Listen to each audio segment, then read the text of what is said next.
express my appreciation, first of all, to the Weinbergs for their amazing hospitality, always. And it's such a beautiful thing. You guys know, I've said this before, it brings me the most joy in the world to be able to keep up with my alumni. And it really makes everything worth it that I put into my classes. So thank you for giving me the ability to have this opportunity, because I really, really appreciate it. And it should be a zechut, a merit for the Weinberg family and for everybody who made the effort to come out. Today's topic is Purim and pleasure. So for the average teenager, usually people have a sense that pleasure and religion don't go together. People think that religion is pro-celibacy and pro not having fun and restrictions and not enjoying yourself. And today we're going to take a glimpse as to what Judaism has to say about that via the Holiday of Purim, which Bezrat Hashem is coming up next week. So if I were to ask you, Lindsay, what would you say the average teenager's impression of the word pleasure would be in religion? First thing that comes to your mind. Can't think of anything. Okay, what would you say, Tannehill? They don't go hand in hand. They don't go hand in hand. A lot of restrictions. Hashem wants you to not enjoy your life. That's what a lot of people will think. They have that impression. So let's take a look at Purim, and we're going to see that Purim is a very unusual holiday in the way that it's celebrated. It seems to have components to it that are antithetical to Judaism. So let's begin. This is a statement right from the Talmud, straight out of the Talmud. It seems crazy extreme. Let's read it. It says, Chayav Adam levsumi bepuria ad lo yada ben arur Haman lebaruch Mordechai.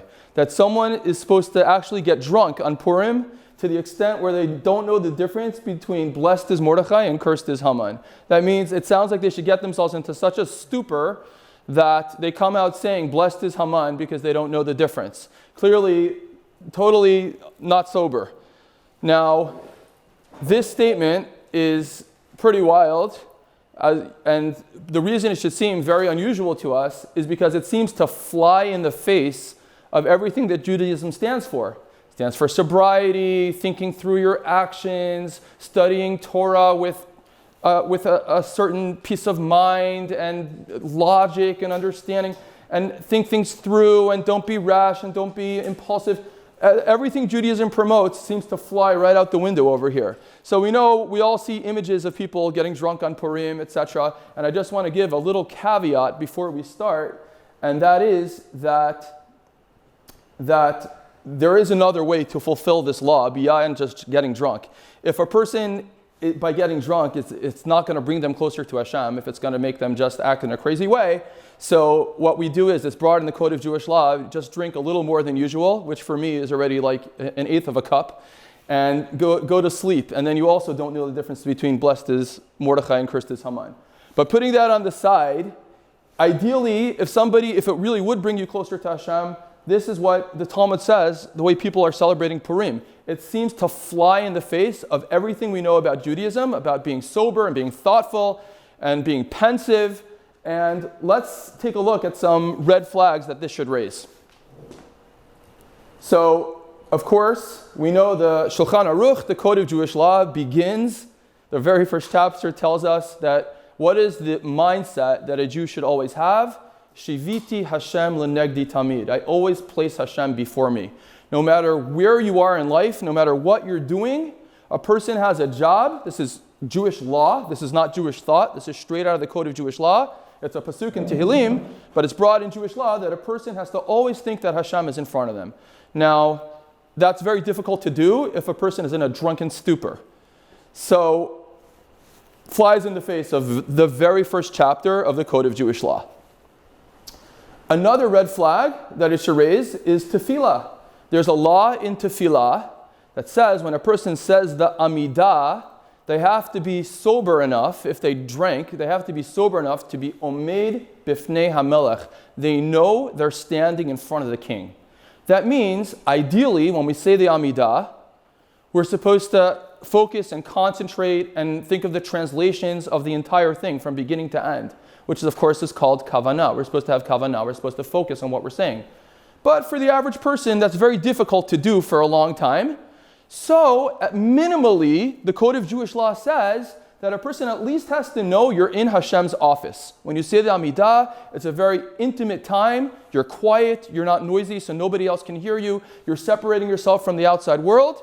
And you have to know you're in the king's office. Omed b'fnei HaMelech. If a person does not recognize, if you don't think of the meaning of the words outside of the first blessing, you've still fulfilled your obligation. But if you don't even know that you're standing in front of the king, you have not even fulfilled your obligation of the Amidah, and technically you have to say it again. So again, Judaism is totally pro-sobriety, pro-being thoughtful. Think of where you are. If you don't have this mindset, then your tefillah is not a tefillah. And of course, there's a mitzvah from the Torah, which is the greatest mitzvah. The Mishnah tells us it's the greatest Mishnah of all mitzvot, which is Torah study. So Talmud Torah keneged kulam, the study of Torah equals the same greatness as all the other 612 mitzvot together.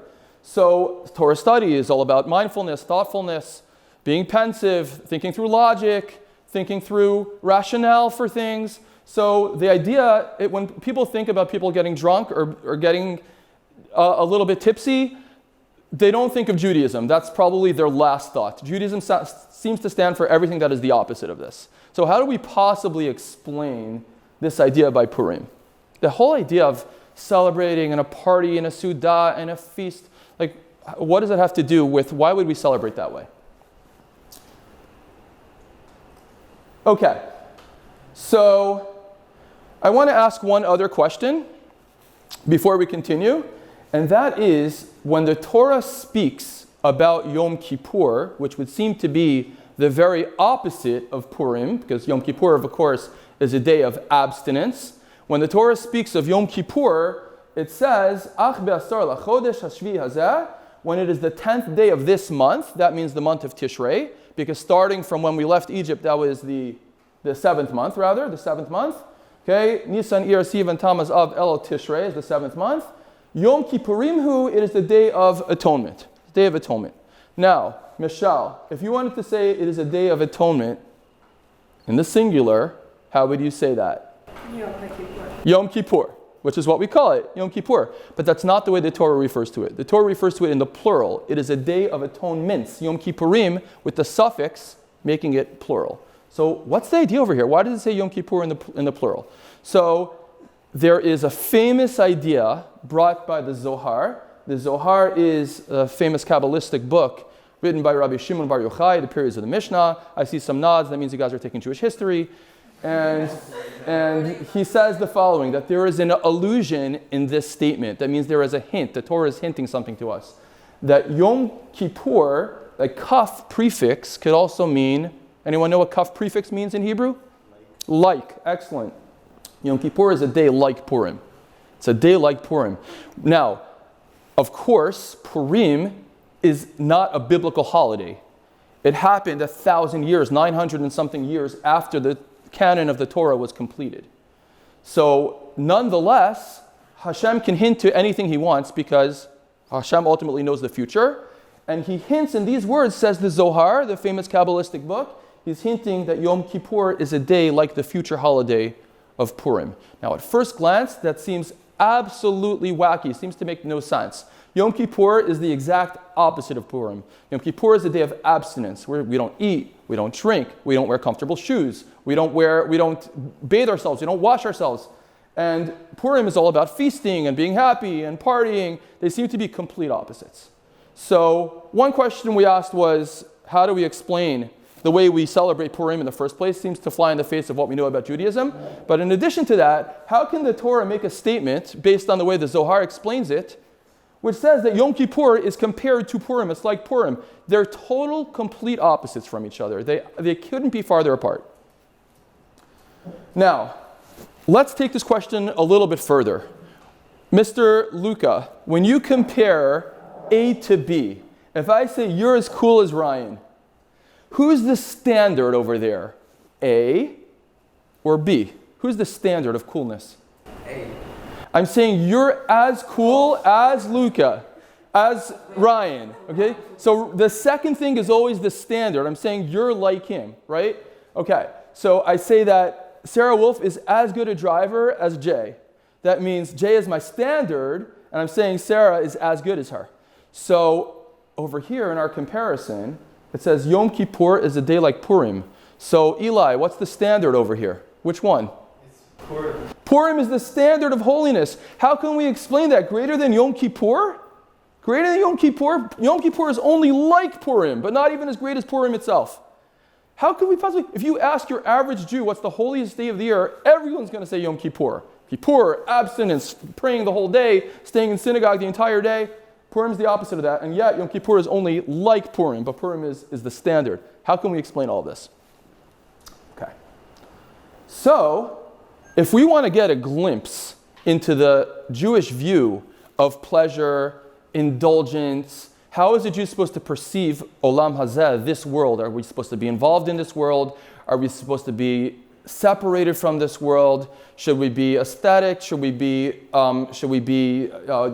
in some hut away from enjoyment? Or should we indulge in this world? If we want to get a sense of the balance that a Jew should have, the place to go is a portion in the Torah about somebody who refrains from certain pleasures.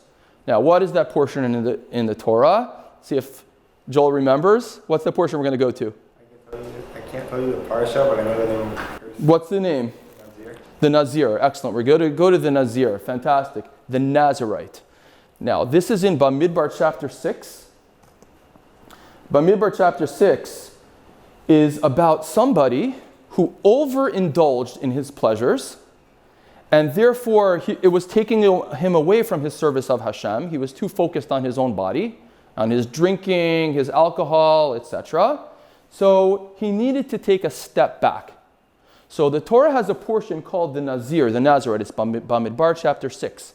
And it tells us that if somebody takes a certain type of vow, a promise, a vow, to become a Nazir, so then that means they have to abstain from any grape product, because if somebody who's an alcoholic gets even close to wine or alcohol, then it could lead them overboard. So he stays away from all grape products. The Torah says not even the peel of the grape, not even the pits of the grape. And he doesn't focus on grooming himself, no cutting his hair. He's not allowed to put a razor to his hair. You might know the famous story of Shimshon, who was a Nazir, who was a Nazirite, right? And he wasn't allowed to cut his hair, and his wife tried to cut his hair when he was sleeping, etc. So the Nazir stays away from those things. So he's basically staying away from thinking about his own body, staying away from some pleasures, the pleasures of alcohol, of drinking, etc. Now, what we want to know is, first of all, the word Nazir comes from the word Nezer, which in Hebrew is a crown. Why is it called a crown? Because a crown is what separates the king or the queen from society. So this person is also becoming separated from society, just in a different way. They're becoming separated from society because they're not involved in society. Now, is this person doing a good thing, yes or no, by becoming a Nazir? So we're going to see a very interesting dichotomy about the Nazir. So let's take a look. Now, I want you to focus on especially the purple text, and you could get a glimpse, a clue from that, if a Nazir is doing the right thing or not. So it says, "Speak to the children of Israel, and you shall say to them, a man or woman who sets himself apart by making a Nazirite vow," it could be a man or a woman, all right, "to abstain for the sake of Hashem."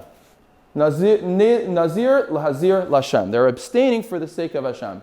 So what does the Nazir have to specifically abstain from? Stay away from new wine, aged wine, even vinegar, which was made from wine. He shall not drink anything which has grapes steeped in it. You can't even drink water which was steeped with grapes inside of it. Fresh grapes, dried ones. Entire duration of his abstinence, he shall not eat any grape product from seeds to skins. All the days of that, no razor shall pass over his head, no haircuts until the completion of the term. He abstains from all these things.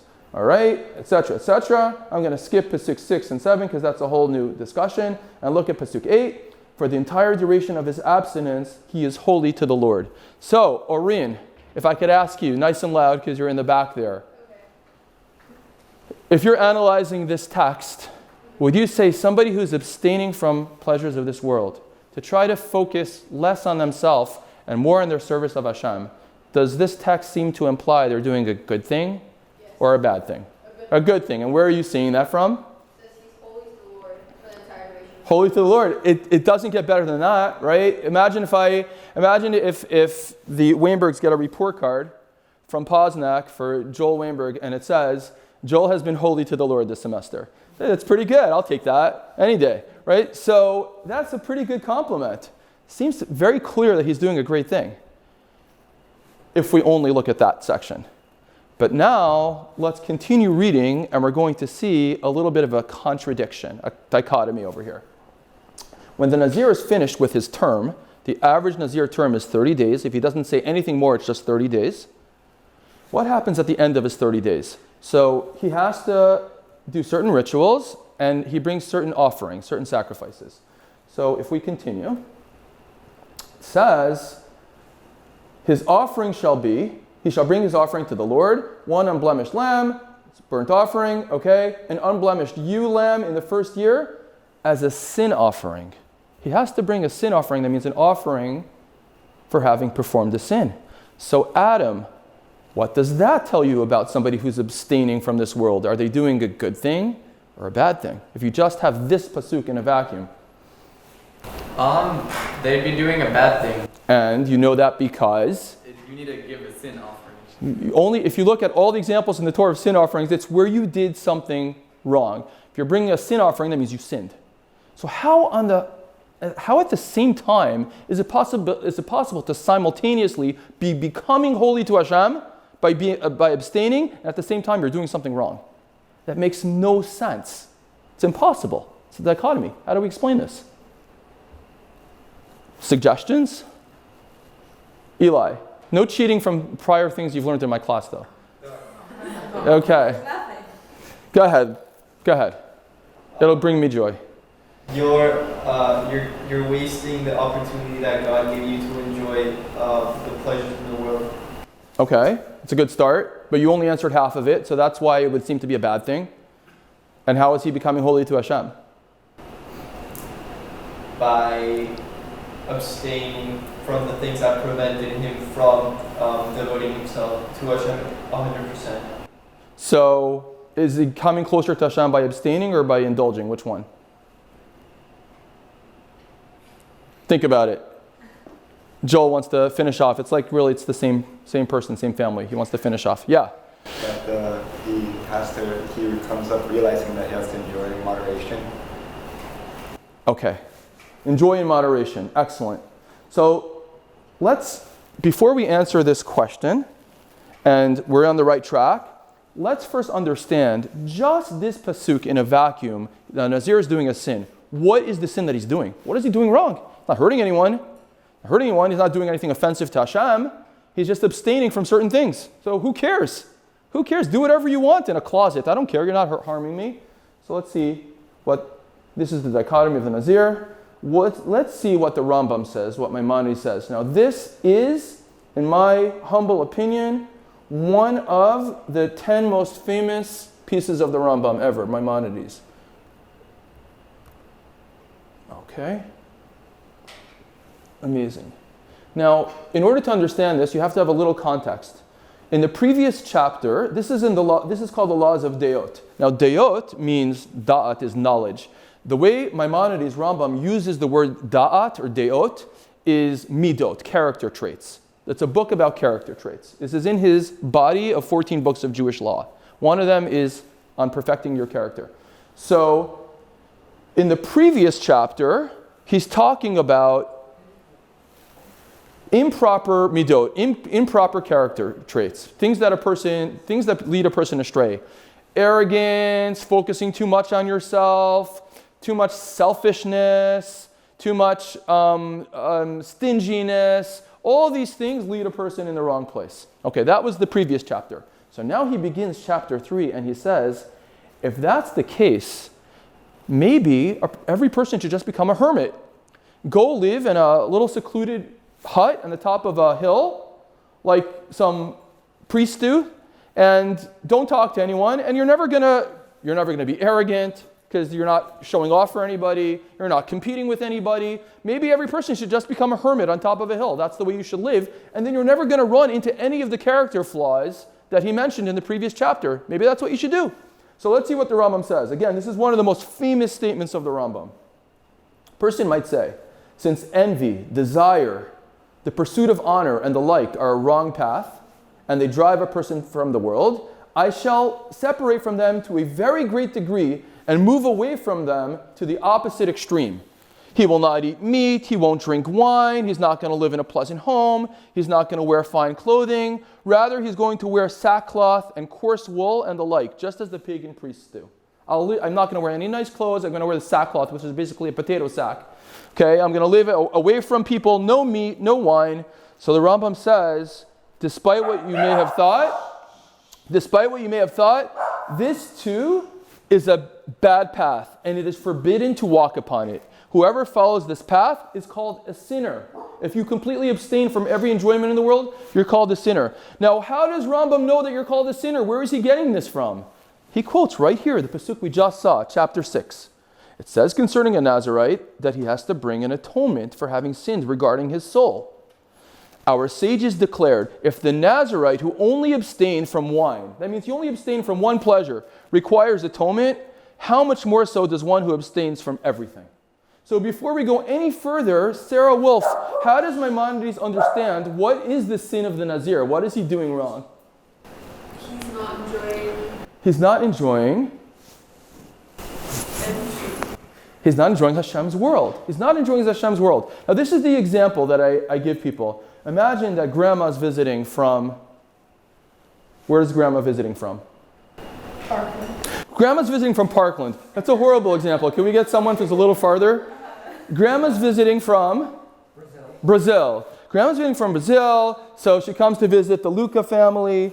And she comes in, you're so excited to see her, you haven't seen her in a year. She says hello to you, she runs to give you a hug, you duck it, you take her suitcase, you stick your hand in to see what she brought you.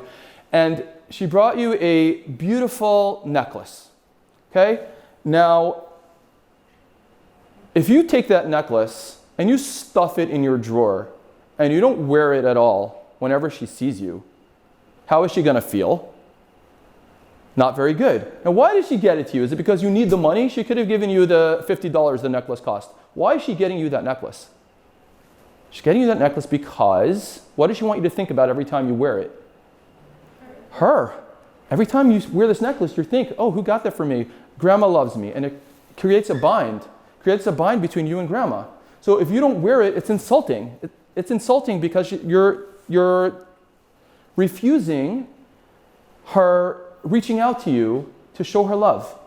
The same thing is true. This is what Rambam is saying. When Hashem gives you things to enjoy in this world, you're supposed to enjoy them and say thank you to Hashem. Now, how do we say thank you when he gives us things? What's the way that a Jewish person does that? It's called brachot. It's called brachot. You take an apple and you say, Hashem, through this apple, I see you. That's exactly what a bracha is. Just like through this necklace, I see you, Grandma. Through this apple, I see you. That's why there's a special individual bracha for an apple. There's a special bracha for a vegetable. There's a separate bracha for bread. There's a separate bracha for grape juice. When a person has these things, it's not just a matter of, yeah, I'm enjoying it. Hashem wants you to enjoy the gift he's giving you because it's a way to see him. That's how we see him in this world. We see Hashem through the world he's given us. So Rambam says, you know why a Nazir is a sinner? Because this Nazir is taking the gift Hashem gave you and he's stuffing it in the drawer. And he's saying, I don't want to see you through this. Okay, so that solves half of our problem. We now understand what the sin of the Nazir is. Now, we haven't solved the other half, which is then why is he coming close to Hashem through that? So let's pause, let's continue reading. Therefore, where is it appropriate for a person to abstain? Our sages directed man to abstain only from those things which the Torah denies him, and not to forbid himself permitted things by vows and oaths of abstention. The things that the Torah says don't eat non-kosher. The Torah has restrictions on every area of pleasure. The Torah has restrictions. It has guidelines. That's what you should be following. But things that the Torah didn't ask you to abstain from, to go ahead and take a vow, I'm not going to have any fruit, I'm not going to have any vegetable, I'm not going to have any enjoyment from this or from that. That is not the way Hashem wants you to go. Thus our sages stated, are not those things which the Torah prohibited sufficient for you? You must forbid additional things to yourself. And therefore he quotes the famous pasuk, our sages have forbidden a man to mortify himself by fasting. That means don't make yourself feel, mortify literally means like deathly. Don't deprive yourself of this world. And he quotes the famous pasuk in Ecclesiastes, which is Kohelet, Al tihi tzaddik harbe. Don't be overly righteous. Don't be such a tzaddik.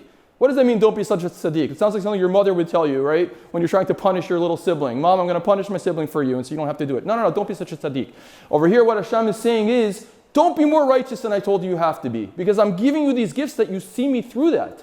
That is how a person sees Hashem in the world. When you enjoy yourself, you think about it, and you contemplate that apple and the germination that took place, and the photosynthesis that took place, and all the hundreds of miracles that took place in order for that apple to come to fruition, and for you to eat it and enjoy it, and the beautiful attractive peel that Hashem puts around it, so that it should be nechmad lamareh, as it says in Bereshit. It should be attractive to the person who's eating it.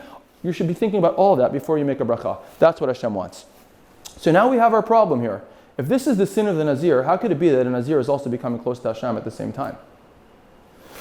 So the answer is, as some students were alluding to, Joel? You need to go back to the slides. Oh, I knew that. Okay.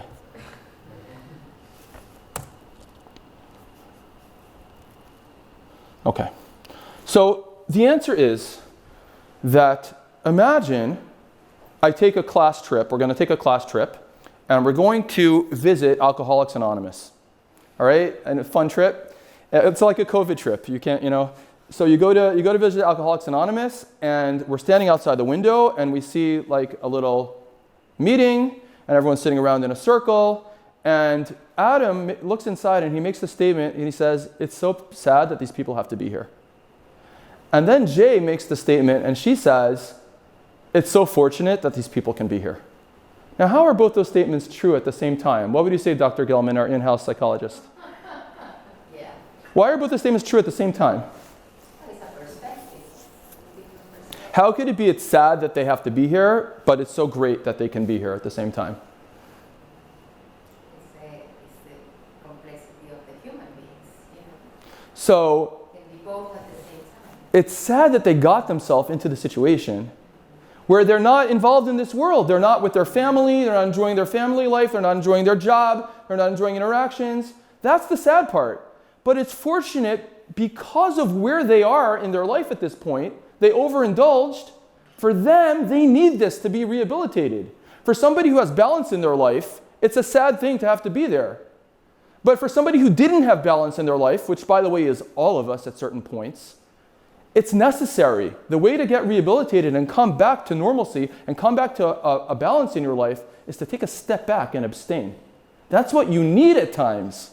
So when the Torah says that the Nazir is coming close to Hashem, who is the Nazir? Nazir is somebody who overindulged before. And therefore, in order for them to come close to Hashem, they need to abstain. They need to take a step back. That's what they need to do. But at the same time, they sinned because they got themselves into a situation where they're taking Hashem's necklace and stuffing it in the drawer. So the fact that they put themselves in that situation by overindulging is the sin. That's what Rambam is saying. That's what Maimonides is saying. But for their situation, because they need to be rehabilitated, it's the only way they're going to come close to Hashem. When somebody overindulges, they have to take a step back. They have to abstain and take a step back. So both are true at the same time. Are we clear on this? It's a very, very important point. And so now, before we look at this, because we're going to look at the way Christianity views indulgence in the world, let's analyze what we have so far, and let's see the way Judaism looks at indulgence in the world. If we were to make a hierarchy of best to worst, 3 levels, what would you say based on the Nazir? Based on the Nazir, what is the best way Hashem wants us to be involved in this world? What would you say, Lindsay? Involved in this world, indulging, abstaining, what's the ideal? Involved but not overindulging. Good. Now, how do you know involved is a good thing? How do you know that? Prove it to me. We're not supposed to abstain from God. Because if you abstain, you bring a sin offering, right? So abstaining can't be the ideal. Ideal is indulging in moderation. Okay? If you go too far, as we all do at different points in our lives, if you overindulge, then the second best is abstinence. How do I know that, Adam? How do I know the second best is abstinence? Because that's the only way you can get back. How do you see it from the Torah? What do you mean? How do you see from the Torah that the second best, if a person overindulged, is to take a break and abstain? Where do we see that from? It said that it's how you get holy. The portion of the Nazir. Hashem said, Hashem said, this is what you can do. You can do this, and then you're becoming close to Hashem. Hashem wouldn't authorize it if it wasn't okay. It must be, it's okay and approved. Stamp of approval. The worst in our little hierarchy is when a person overindulges and they're not able to handle it. So that overindulgence is not like a necklace bringing you close to grandma. You're not thinking about Hashem when you're overindulging. When you're overindulging, you're thinking about your body. And it's actually bringing you farther from Hashem. So in Judaism, again, the ultimate level, and this is not the way most people think about religion, especially not teenagers. Most people think Judaism, religion is all pro-abstinence. Not true. Top level in Judaism is to indulge in moderation. Okay? If a person goes overboard, as we all do, abstain. The worst is if you are overindulging. It's not making you more religious in any way, shape, or form. Now, what does Christianity say, the New Testament, have to say about marriage, about indulgence in intimacy and marriage? So you could read this whole section in Corinthians. You're welcome to read it. But let's look at the end over here in the pink.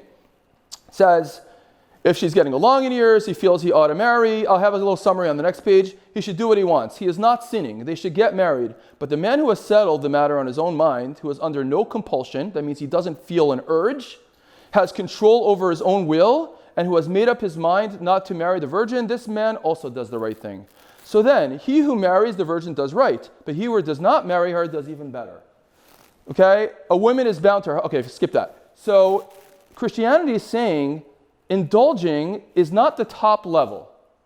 It's the top level is if a person can control themselves, it's actually to be celibate, not to get married. That's why priests don't get married, and that's why nuns don't get married. Okay? It says in Corinthians the ultimate level is if a person can control themselves is to be abstinent, to be celibate, not to get married. Okay? If you can't control your desires and your urges, then the second best level in Christianity is better to get married than to think you can handle it and not control your urges. That's what Christianity says. Okay? So, this is a little summary. Now, I say to those who aren't married and to widows, it's better to stay unmarried just as I am, but if they can't control themselves, they should go ahead and marry. It's better to marry than to burn with lust. So, if we had to show the different levels, the hierarchy of indulgence in Christianity, how would we define that? So, this is what it would look like. Hierarchy of engagement in this world. Christianity says the best is abstinence. Why is the best abstinence? Right out of the New Testament. I'm not making this up. Why is abstinence the best? Because Christianity looks at it as the more you're involved in this world, the more you're detached from God, which is totally antithetical. It's the opposite of the way Judaism looks at it. Judaism says the more you are engaged in moderation in this world, the more you're seeing Hashem, the more you're coming close to Hashem. Christianity says, no, if you get married, then you're moving away from God because you're moving more towards your lusts, more towards your body, more towards your passions, etc. Now, by the way, before we go any further, I'm not going to get into this because this is a class unto itself. But this number one versus this number one has a lot to do with how Judaism and Christianity see man in general. Christianity sees man as a sinner who has to be saved. And Judaism sees man, the creation of man, as somebody who was born righteous, who can lose themselves, but who were born righteous and close to Hashem. So these two have very much to do with that, but we're putting that aside for now. Okay? In Christianity, the second best, as we saw from the verse in the New Testament in Corinthians, is to engage. That means engage in this world if you can't handle your lusts. The worst is if you try to abstain when you can't handle it. Now, what happens when a priest, for example, tries to abstain and they can't handle it? What happens then? What do we hear about in the news all the time? Okay? Oh, okay. Apparently the host said we're not discussing that. Okay. So not good things happen. When a person thinks that they can abstain and they can't, then they start lying and they say, they make everyone think that I'm so holy because they're denying the physicality that Hashem gave us. Hashem gave it to us for a reason. So bad things happen when you try to abstain and you really can't handle it. By the way, that's most people. Okay? We go to Judaism. Judaism says the best is to engage in moderation. That's what Hashem wants. If you can't, then you take a step back and you abstain. The worst is to overindulge because that leads you away from Hashem. Okay. So now, let's go to our question about Yom Kippur and Purim. The Zohar made a radical statement. It said Yom Kippurim means Yom Kippur is a day like Purim. How is that possible, and how could Purim be the standard? Well, Purim and Yom Kippur are two opposite ways of reaching Hashem. Purim is through pleasure, indulgence, and Yom Kippur is through abstinence. We all need a Yom Kippur in the course of the year. Everybody overindulges. Who can say here that they really eat and drink totally and it brings them closer to Hashem all the time and I'm thinking about my blessings and I'm thinking and I'm seeing God in the world? Anyone who says that, I'm not going to believe you, okay? So we all need a Yom Kippur to take a break and stay away from our physicality a little bit. But what did we see? We'll give this one to our host, Mr. Weinberg. What did we see as the greater of the two in Judaism? Reaching Hashem through indulgence or reaching Hashem through abstinence? Through indulgence is the greater of the two. And so Yom Kippur is a day like Purim. They're both opposite ways of coming close to Hashem. One through indulgence, one through abstinence, and the greater of the two is indulgence in moderation. Yom Kippur can try as much as it wants. It will never be as great as Purim. Purim is the holiest day of the year through joy, through enjoying your body, and thanking Hashem for it. Why Purim? Why was Purim chosen as the holiday? Purim is a rabbinic holiday. Why was Purim chosen as the holiday of indulgence, enjoying our bodies, enjoying feasts, enjoying drinks, enjoying food and drink? Why was Purim chosen of all the holidays? So I want to make a comparison, which is not my comparison. It's brought by the commentaries on the Code of Jewish Law, the Shulchan Aruch, who explain, they show the contrast between Hanukkah and Purim. There's a law by Purim that does not apply to Hanukkah. What is that? By Purim, you need to have a feast. But by Hanukkah, there's no law to have a feast. It's a nice thing if you have a meal, you invite people, you sing songs, you talk about the holiday. There's no law to have a feast. Purim, this coming Thursday, there is a law to have a feast in the middle of the day before nightfall.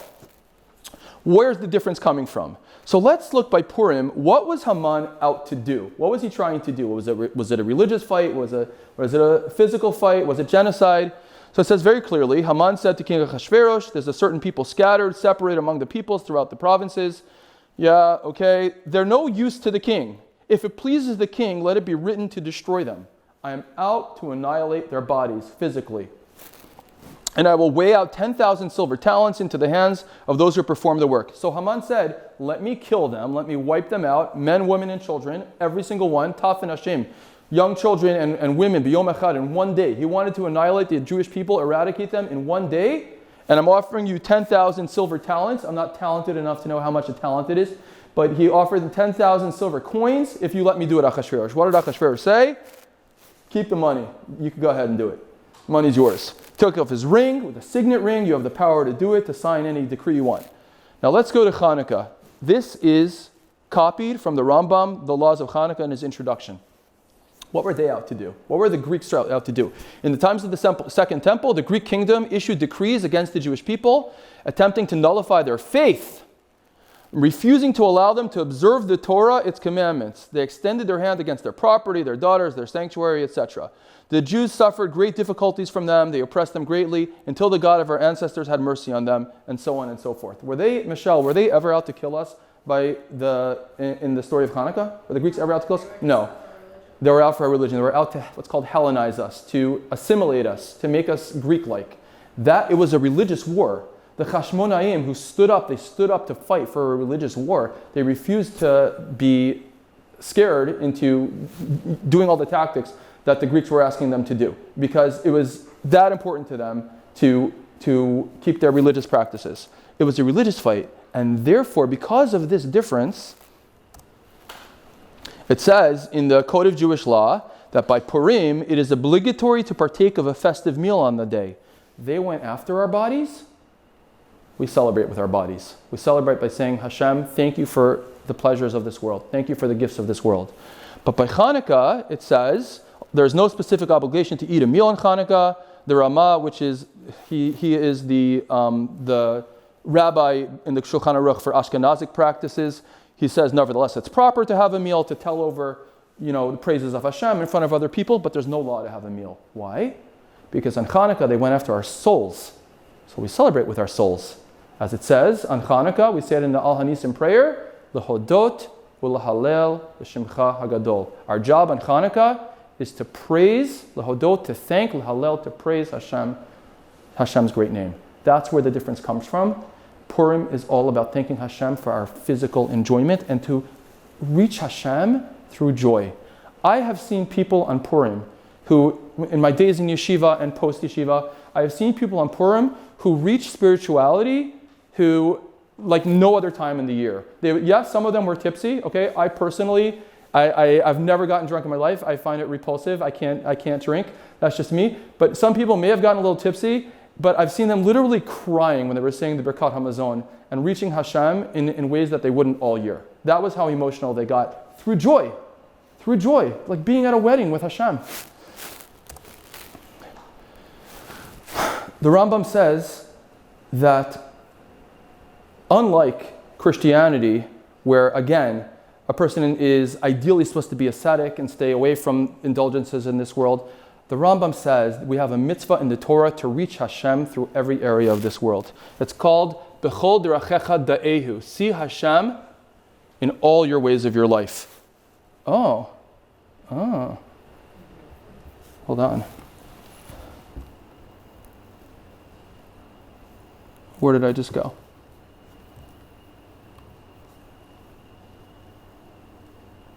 Yes. Okay. Law 2.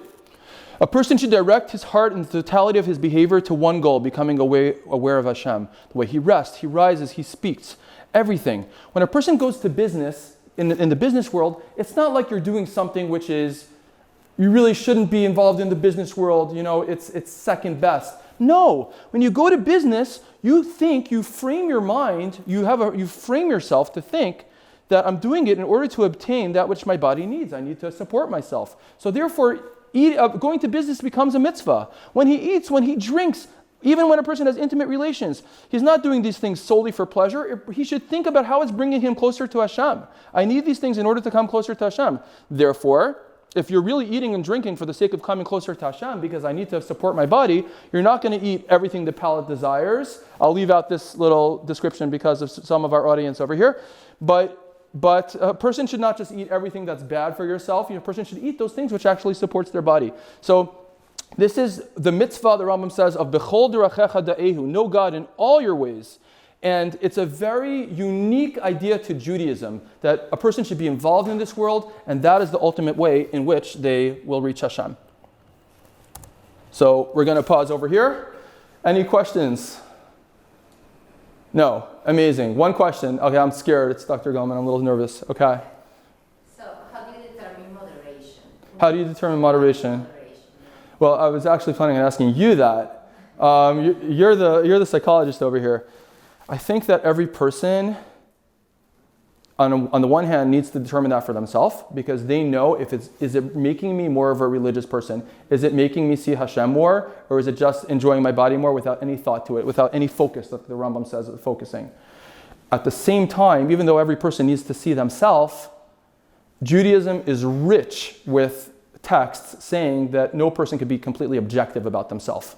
And they need to get outside opinions. That's the whole idea of having a rabbi. A rabbi doesn't mean they're much smarter than you. A rabbi means they can be objective because they don't have the same desires that you have about yourself. So on the one hand, you have to know yourself and see yourself. Is it bringing you to become more of a religious person? At the same time, it's always advisable to have a friend, to have somebody you can talk to get their opinion, even when they're giving you rebuke and telling you, you may need to take a step back and to try to accept it. As King Solomon says, Al tochach leitz pen yisna'eka. Don't give rebuke to the fool because he's going to hate you. Rather, hochech lechacham v'yehaveka. Give rebuke to the wise person and he'll love you. Because a person should be open to wanting to make themselves better. Easier said than done.